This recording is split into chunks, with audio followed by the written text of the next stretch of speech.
Bonjour à tous, Yves Sanquer et Patrick Regenier, donc de Zone Bourse. Nous allons commencer cette présentation sur le marché des taux. L'objectif un peu de cette présentation, ça va être de comprendre en quoi les politiques monétaires impactent différentes classes d'actifs et pas uniquement évidemment le marché des taux d'intérêt, mais on verra surtout que le marché des taux d'une manière générale va aussi influencer les devises ainsi que, théoriquement en tout cas, le marché des actions. Donc on verra ça dans la deuxième partie. On attaque directement avec le petit avertissement classique. Donc c'est juste pour vous rappeler que Surperformance n'est pas un prestataire de services d'investissement, nous sommes un média financier. La différence étant que nous ne pouvons, à ce titre, pas offrir de recommandations personnalisées, et notamment de sollicitation d'acheter, de vendre ou de détenir des titres. Et donc, tout ce que l'on fait dans ce cadre-là, évidemment, ne saurait garantir et ne relever de notre responsabilité. Donc, le sommaire donc, de cette présentation, vous allez avoir dans un premier temps, effectivement, les banques centrales, avec un bref, très bref rappel historique et surtout le rôle et leurs principaux objectifs, avec qui en découlent les politiques monétaires en réalité. Ce qui va nous permettre ensuite de voir effectivement l'impact de l'évolution des taux d'intérêt à la fois sur le taux de change, donc ça c'est dans la troisième partie, ainsi que sur le marché des actions. Donc comprenez le CAC 40, l'Eurostoxx, le Standard & Poor's et tout ce que vous voulez, donc de manière générale les indices actions. Petit rappel historique sur les banques centrales. Pour ceux qui ne le savent peut-être pas, la plus ancienne banque centrale, non, ce n'est pas la Fed, et de très loin, c'est la Banque de Suède, qui a été donc créée en 1666. Et ensuite, nous avons la Banque d'Angleterre, qui presque 30 ans après, effectivement, a été créée. Le petit symbole BOE, c'est pour parce que c'est le symbole que l'on voit souvent en fait dans des articles, donc, qui est anglais, hein, c'est l'anglicisme de Bank of England. Par contre, pour la Banque de France, feu la Banque de France, puisque depuis la création de la BCE, évidemment, la Banque de France en tant que banque centrale en tant que telle n'existe plus. Mais en tout cas, elle n'a plus ce rôle de banque centrale depuis la création de la Banque centrale européenne, donc en 1998. Et sinon, c'était également une très ancienne banque centrale. Ensuite, vous avez effectivement la Banque du Japon et enfin celle dont on parle beaucoup, mais qui est un peu l'une des dernières années, puisqu'elle a à peine un peu plus d'un siècle, qui est la Réserve fédérale américaine, donc la Fed, qui a été créée en 1913. Ceci étant, quel est le rôle des banques centrales? On en entend beaucoup parler, mais au final, ce n'est pas toujours évident de savoir réellement ce qu'elles font, à part influencer et dire on va monter, on va baisser les taux. Alors, ce qu'il faut voir, il y a six rôles principaux plutôt, qui sont de leur ressort. Donc, le premier, c'est effectivement d'émettre des billets de banque. Donc, ça, c'est la chose la plus facile. Et également, c'est le gestionnaire de moyens scripturaux. Alors, ça veut dire quoi? C'est tout ce qui est dématérialisé. En fait. C'est-à-dire quand vous avez votre compte en banque et que vous regardez votre relevé, vous n'avez pas des billets en face de vous, mais vous avez effectivement ce qu'on appelle la monnaie scripturale. Donc, c'est simplement une valeur comptable qui est matérialisée sur vos comptes. Après, le deuxième rôle, on va dire, d'une banque centrale, elle émet et elle régule la monnaie centrale. Elle est également le prêteur en dernier ressort. Ça, effectivement, ça veut dire quoi? Ça veut dire que lorsque les banques ne font pas leur travail, la banque centrale va se substituer. C'est-à-dire que c'est la banque centrale qui, in fine, en dernier ressort, va prêter aux banques. Ça c'est quelque chose, ça va peut-être vous parler, puisque c'est ce que l'on a eu en fait pendant la grande crise financière 2007-2009. Bien évidemment, le rôle de la banque centrale est également de définir la politique monétaire. Ça, c'est ce que l'on va détailler plus précisément tout à l'heure, en fixant les taux d'intérêt auxquels elle-même prête aux banques commerciales. Typiquement, la BCE va prêter à votre banque, la BNP, va prêter au CIC, va prêter à la Société Générale, etc., etc. Et donc, par conséquent, la Banque centrale va également contrôler la masse monétaire et donc avoir un impact sur l'inflation. Donc ça, on le verra également dans la foulée. Et enfin, un rôle qui est peut-être un petit peu moins connu, mais qui est aussi important, c'est que les banques centrales gèrent les réserves en devises étrangères et effectivement interviennent dans l'achat et la vente de devises afin de quelque part équilibrer ou intervenir sur les taux de change. Ça, c'est une politique que l'on a beaucoup vue sur le Japon, quand on sait que de temps en temps, ils estiment que leur monnaie est trop faible. On a eu des interventions massives de la Banque du Japon pour stabiliser un peu leur monnaie. C'est ce dernier volet, on va dire, qui est mis en avant. Ensuite, les principaux objectifs des banques centrales sont dépendants justement du pays ou de la zone géographique dans laquelle la Banque centrale intervient.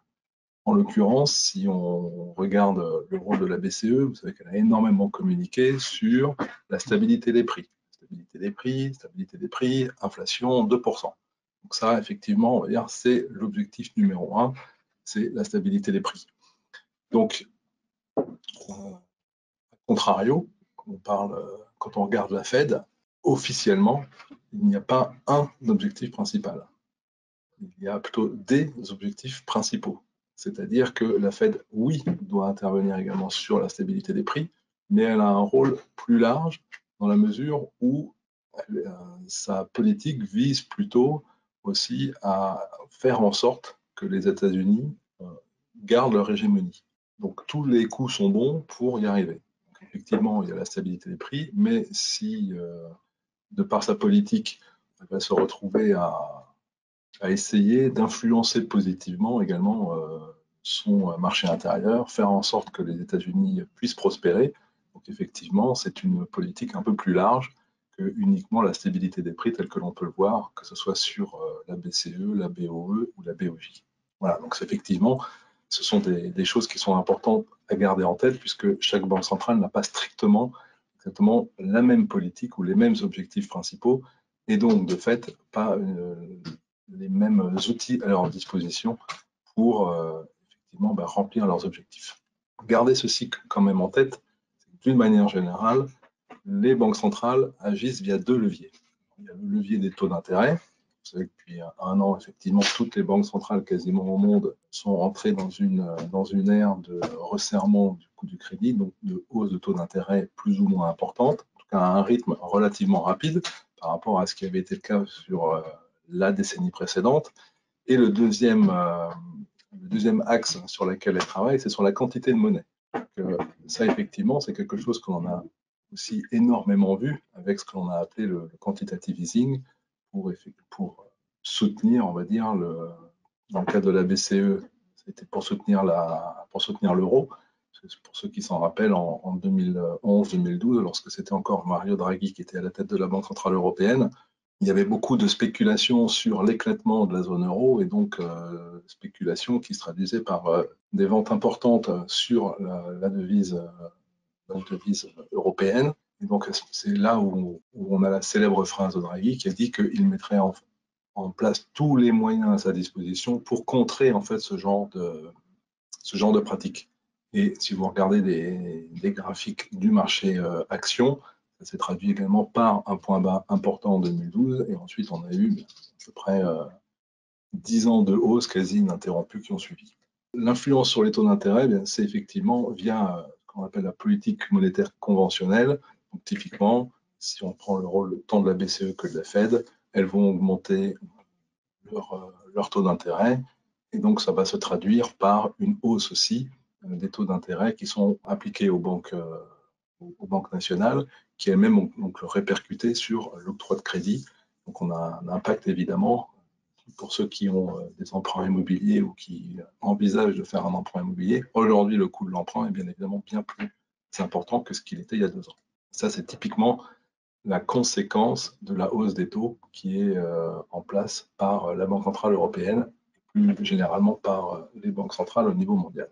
L'autre aspect, c'est sur les masses monétaires. Alors, on parle de différents types de masses monétaires. En fait, il y en a 4. Il y a la base, et après, vous avez M1, M2, M3. C'est comme ça que c'est matérialisé. Et vous voyez qu'à chaque type de masse monétaire correspond un certain nombre d'actifs.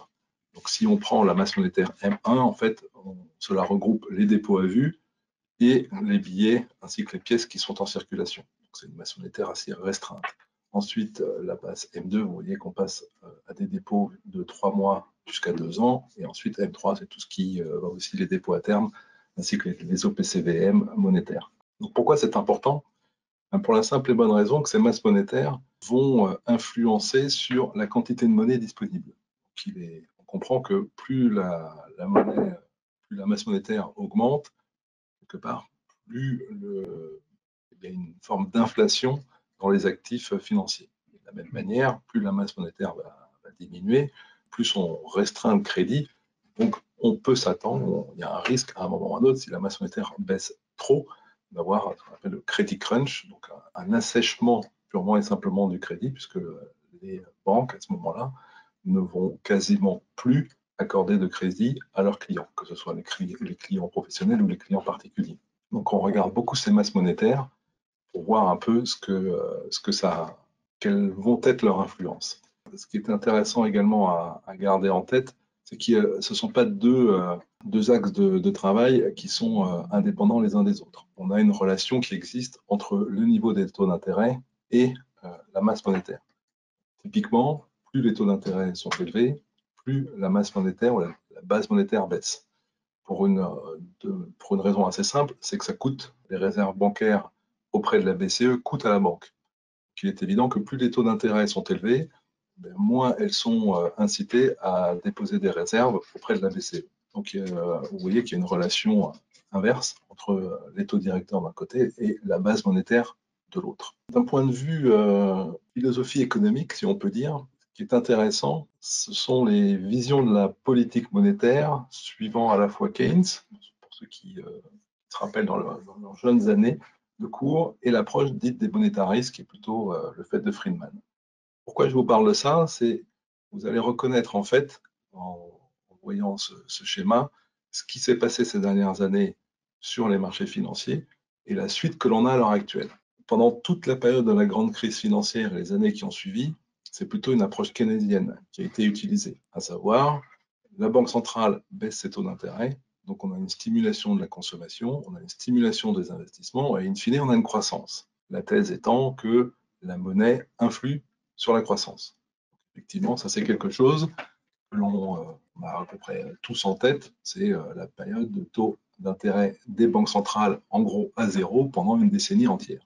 Et jusqu'à assez récemment, donc jusqu'à il y a un peu plus d'un an maintenant, on disait que la baisse de taux d'intérêt ne favorisait pas d'inflation, donc il n'y avait pas besoin de s'inquiéter. Et à l'inverse, c'est exactement ce que dit l'école monétariste, dont la vision est de dire que la monnaie n'influe pas sur la croissance et au contraire, la baisse des taux d'intérêt va se traduire par de l'inflation. Et donc, qui dit inflation, dit décroissance. Vous voyez qu'avec un postulat qui est identique, est-ce qu'on monte ou est-ce qu'on baisse les taux d'intérêt? Vous voyez que vous avez deux écoles qui arrivent diamétralement à des conclusions opposées. C'est ça qui est super avec l'économie, c'est qu'il y en a bien un qui à un moment va avoir raison. Il se trouve que si on regarde les marchés financiers, bien les deux ont eu raison, mais pas en même temps. C'est-à-dire que pendant des années, la vision keynésienne, effectivement, s'est traduite par de la croissance, mais c'est une croissance qui, quelque part, peut se traduire par une inflation des produits financiers, des actifs financiers. La bourse a pas mal progressé. Et in fine, cette inflation des actifs financiers a perlé et s'est traduite par une inflation des actifs immobiliers, une inflation des matières premières. Donc, ce que l'on vit tous à l'heure actuelle, c'est vous allez faire vos courses, mais ça coûte plus cher aujourd'hui que ce que ça coûtait il y a un an. Tout le monde en a profité en même temps pour augmenter les prix, sous prétexte que le coût des intrants, donc des matières premières, avait augmenté. Donc vous voyez qu'il n'y a pas une théorie qui a raison et l'autre qui a tort. Les deux théories peuvent avoir raison, mais pas forcément exactement au même moment. En tout cas, c'est toujours intéressant de voir un peu ce que disent les théories pour comprendre dans quel schéma on se trouve. Maintenant, si on regarde l'influence directe des taux d'intérêt sur les autres classes d'actifs. Alors, je vais commencer par le marché d'échange pour une raison simple. C'est en anglais, on dit que le marché d'échange, c'est la fast money. C'est pour pouvoir faire le reste, il faut d'abord changer sa devise.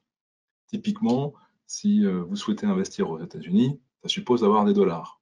Donc, avant d'acheter une valeur américaine, ça suppose que vous transformiez vos euros en dollars. C'est pour ça que le premier actif qui subit des changements, ce sont les marchés de change. Ensuite seulement, vous avez les marchés de taux d'intérêt. Et en dernier, vous avez le marché des actions. Donc le marché des taux de change, il est intéressant dans la mesure où, vous voyez sur le schéma, on a quatre influences majeures qui expliquent les variations d'un taux de change. Donc vous avez le différentiel d'inflation entre des pays, vous avez évidemment le différentiel de croissance économique entre les deux pays, vous avez aussi le niveau des taux d'intérêt qui est pratiqué par les banques centrales, et ensuite le solde de la balance de paiement.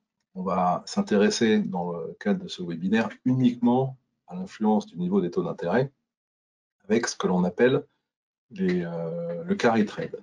Le carry trade, c'est quoi? C'est relativement simple.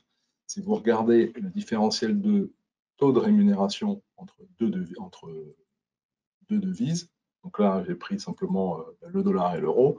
Si on regarde au cours actuel, on va dire que l'euro d'un côté, ça vous ramène à peu près du 2% par an, alors que le dollar, on n'est pas loin des 5.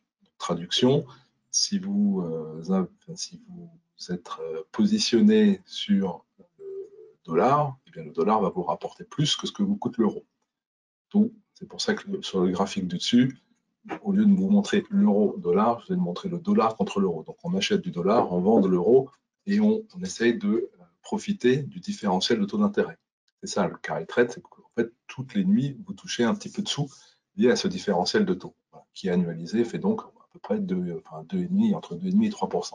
Et vous voyez en fait que la variation à long terme, alors c'est pas stricto sensu, mais ça vous donne une idée générale, la variation du dollar contre l'euro dépend, ou suit plutôt, le différentiel de taux entre le 10 ans américain et le 10 ans allemand. Là, en l'occurrence, c'est le graphique du dessous, même s'il s'appelle TY Bund. TY, c'est pour le T-Note 10, donc qui reflète le 10 ans américain, contre le Bund, donc, qui est le contrat futur du 10 ans allemand. Vous regardez le spread entre les deux, donc ça vous donne l'incitation que vous avez à jouer effectivement plus ou moins une devise par rapport à une autre sur la base de ces taux d'intérêt. Typiquement, si on regarde juste en analysant le spread, si le spread se réduit, donc l'écart entre les deux taux se réduit, l'intérêt de se positionner sur le dollar par rapport à l'euro s'amenuise puisque le différentiel de taux d'intérêt entre les deux se réduit. C'est relativement simple.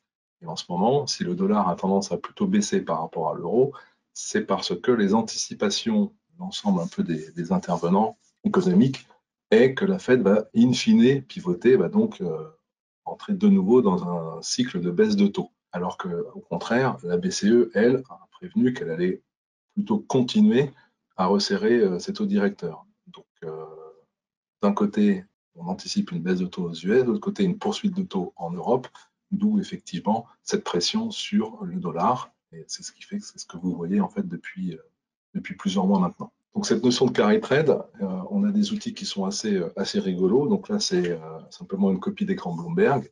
Vous pouvez faire un tri entre des devises qui ramènent beaucoup et des devises qui, au contraire, ne coûtent pas cher. Donc si on reste dans des choses pas trop exotiques, vous avez le peso qui est tout en haut, vous avez la lire turque, vous avez le forint hongrois, vous avez le réal brésilien, etc.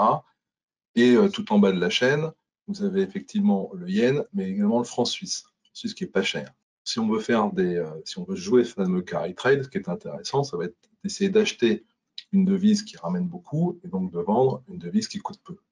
Donc, je vous ai mis deux exemples parce qu'il y a la théorie et après il y a la pratique. Donc là, on regarde par exemple, c'est l'euro-trail.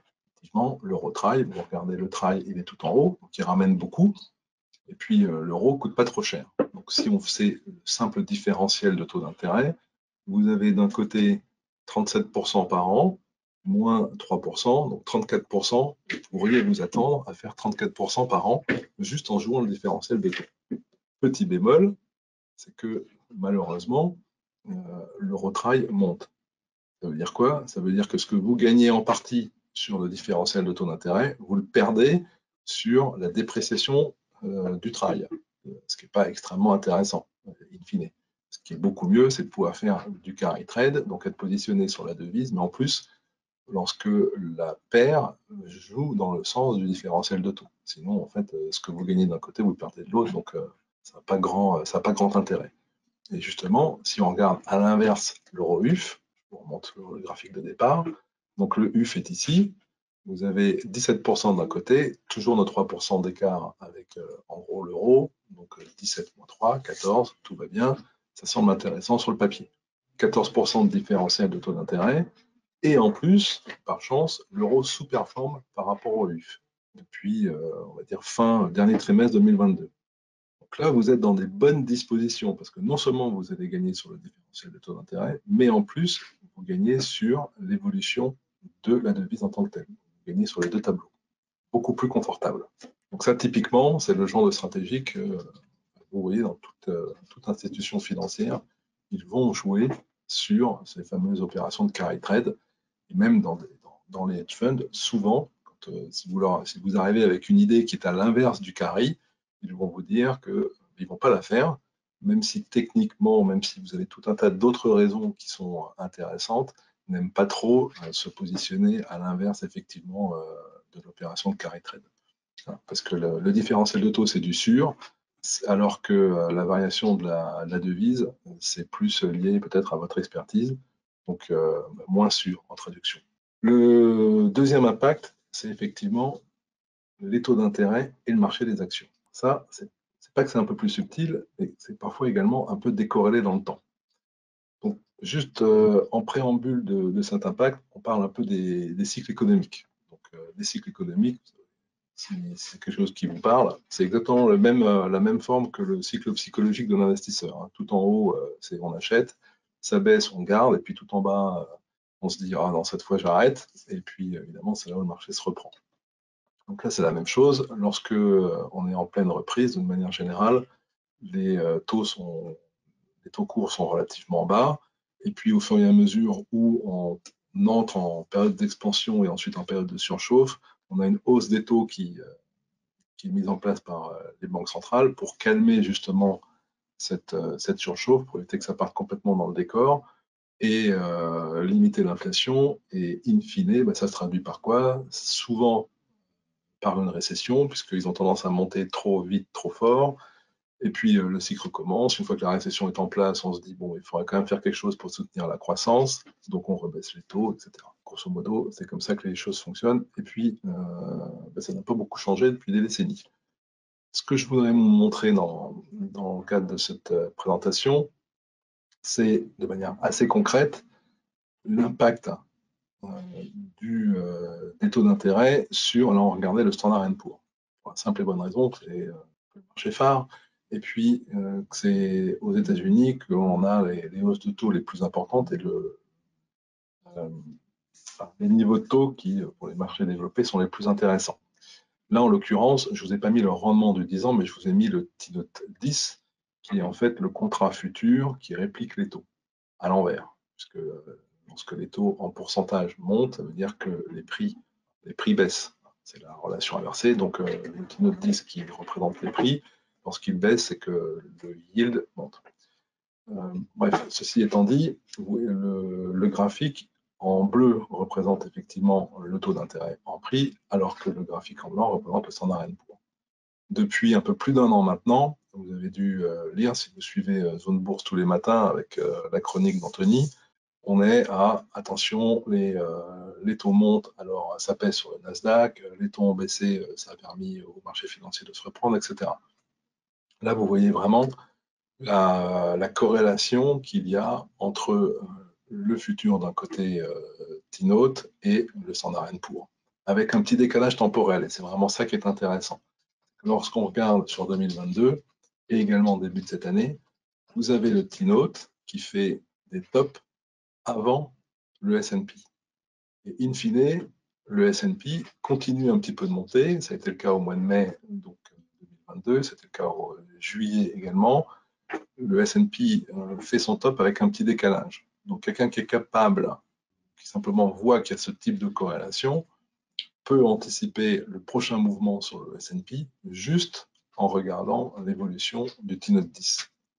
C'est ça qui est intéressant justement à regarder. Et on voit aussi que celui qui lead, c'est pas le Standard & Poor's, le marché qui est le leader, c'est le marché de taux. Donc le patron, c'est le marché de taux, pas le Standard & Poor's. Donc là, en l'occurrence, quand on avait préparé cette présentation, vous voyez que le T-Note 10 avait déjà commencé à replier, alors que le Standard & Poor's était encore très proche de sa résistance aux environs de 4200. La suite, pour l'instant, on va voir, mais en tout cas, l'indication est qu'il y a des chances, au moment où la corrélation reste évidemment la même, que le S&P corrige pour rattraper en fait quelque part la courbe bleue. Ça, c'est quelque chose qui est intéressant. Plutôt pour presque pareil, trading ou swing trading court terme. Plus longue échéance, c'est un peu plus rigolo ou un peu plus subtil. Dans la mesure où là, ce que je vous ai mis, c'est la courbe US. La courbe US, c'est quoi? C'est le graphique du dessus. C'est le différentiel de taux d'intérêt entre deux périodicités, deux maturités. Là, d'un côté, c'est le taux à 3 mois, de l'autre côté, c'est le taux à 10 ans. Et il se trouve que, pour comprendre comment les banques fonctionnent, les banques, elles empruntent à court terme, traduction, elles empruntent à 3 mois, et elles vont ensuite vous octroyer un crédit. Alors, on prend l'exemple du 10 ans, mais à 10 ans, 15 ans, 20 ans, 25 ans. Et elles se rémunèrent sur ce différentiel de taux. Il est évident que lorsqu'on est en inversion de courbe, donc on est sous zéro, ça veut dire que le taux à 3 mois, en pourcentage, est supérieur au taux à 10 ans. Donc, quel est l'intérêt d'emprunter pour une banque à 6%, on va schématiser, et de vous octroyer un crédit à 5? Il n'y en a pas. Puisqu'elles perdent à chaque fois qu'elles vous octroient un crédit. Donc, elles ne sont pas plus bêtes que la moyenne. Évidemment, quand on est en inversion de courbe, les octrois de crédit diminuent très fortement, puisque les banques n'ont pas d'incitation financière à le faire. Et à partir du moment où les banques ne prêtent plus, les entreprises n'investissent plus. Si on n'investit plus, comme on sait que l'investissement fait partie de la croissance du PIB, bien évidemment, ça ne se passe pas forcément bien pour le PIB. Donc, on a un impact direct du spread de taux sur le PIB, sur sa croissance, et donc indirectement, la bourse étant censée à un moment ou à un autre quand même refléter un peu l'économie, si le PIB baisse, il y a de fortes chances que le Standard & Poor's baisse, et quand on est en récession, normalement, les indices baissent. Donc là, c'est ce que vous voyez en fait sur le graphique du dessous. Les petits traits bleus traduisent les périodes de récession officielles aux États-Unis, les petits traits rouges, pardon, et en bleu, vous avez simplement l'indice Standard & Poor's. Et ce qui est intéressant de regarder, c'est que depuis à peu près 50 ans, même plus, presque 60 ans, quasiment à chaque fois que l'on a eu une inversion de courbe, on a eu un marché Standard & Poor's qui a un mot in fine abaissé. Donc ça ne vous donne pas de timing, mais ça vous donne une idée de l'environnement macroéconomique dans lequel on est. Là, depuis des mois et des mois, on est en inversion de courbe. Il n'y a toujours pas de récession aux États-Unis. C'est pour ça que vous voyez souvent dans la littérature, en tout cas souvent dans les actualités, le fait que tout le monde s'attend, les gérants macro, les stratégistes macro, sont tous à dire qu'à un moment ou à un autre, on devrait avoir une récession aux États-Unis, notamment en raison de ce différentiel de taux d'intérêt. L'autre chose, c'est la différence entre le taux d'intérêt tel que coté par le marché et puis les Fed Funds. Là aussi, de la même manière, lorsque la Banque centrale va au-delà du taux du rendement du 2 ans, en général, ça traduit par in fine plutôt un marché boursier qui baisse. La seule exception à cette entre guillemets règle sur les 40 dernières années, c'était en début mi-90, où on a eu effectivement des Fed Funds qui sont allés au-dessus du rendement de 2 ans, et in fine, ça n'a rien passé, le Standard & Poor's a continué de monter. Mais sinon, soit de manière concomitante, soit avec un délai qui peut atteindre jusqu'à 1 an et demi, donc là c'est pareil, en termes de timing, c'est loin d'être optimal, mais à l'image du graphique précédent, ça vous donne une idée de l'environnement dans lequel on se trouve. À partir du moment où vous verrez les taux à 2 ans baisser, avant que la Fed ne pivote, en général, ce sera très certainement concomitant avec un Standard & Poor's qui baissera. En attendant, on peut rester comme on est pendant encore un petit bout de temps. La dernière chose que je voulais vous montrer, et ça c'était pour faire le lien avec les masses monétaires, qui était donc le début de cette présentation, c'est le bilan de la Fed et la performance du Standard & Poor's. Je vous ai dit qu'il y avait deux axes effectivement de la politique monétaire. Le premier, c'était les taux d'intérêt, et l'autre, c'était l'influence de la masse monétaire avec le quantitative easing. Là, vous voyez qu'à chaque fois qu'il y a eu un quantitative easing aux États-Unis, en gros, la bourse, ça a explosé. Lorsqu'il y a eu une tentative de tightening en 2018, le Standard & Poor's s'est pris une petite avoinée. Après, on a la crise Covid, qui est un cas spécifique, donc une pallier à une politique monétaire, mais qui a été suivi dans la foulée du dernier QE aux États-Unis, qui était monstrueux. Vous voyez que la masse monétaire avait quasiment doublé entre 2020 et fin 2021. Donc en un an et demi, elle a fait x2 et vous avez un marché qui a fait aussi x2. Donc on a vraiment une relation directe entre masse monétaire et performance du marché américain. La traduction, elle est la même. À partir du moment où vous avez un tightening qui est fait, donc une baisse de la masse monétaire, en plus conjugué à une hausse de taux, vous avez deux éléments macro qui viennent peser sur la performance du standard & Poor's.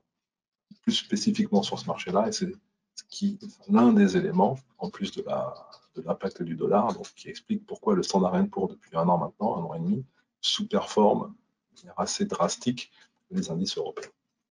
J'en ai terminé effectivement avec cette présentation.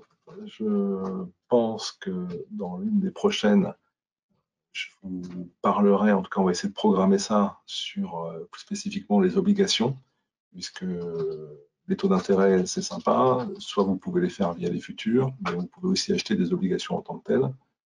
Et ça en l'occurrence, je pense que ça peut faire l'objet d'un webinaire plus spécifique pour comprendre déjà comment ça fonctionne, les obligations, et puis aussi voir avec quels outils, quels intermédiaires on peut acheter des obligations, parce que de temps en temps, avec les brokers français, c'est pas toujours évident, mais on va dire que chez Zone Bourse, on a la chance depuis des années maintenant de gérer nos portefeuilles chez Interactive Broker, et avec ce broker en ligne, on peut effectivement acheter des obligations américaines, des obligations européennes, des obligations, que ce soit d'État ou d'entreprise, presque d'un seul clic. Donc, je pense que ça fera certainement l'objet d'un prochain webinaire dans les mois qui viennent.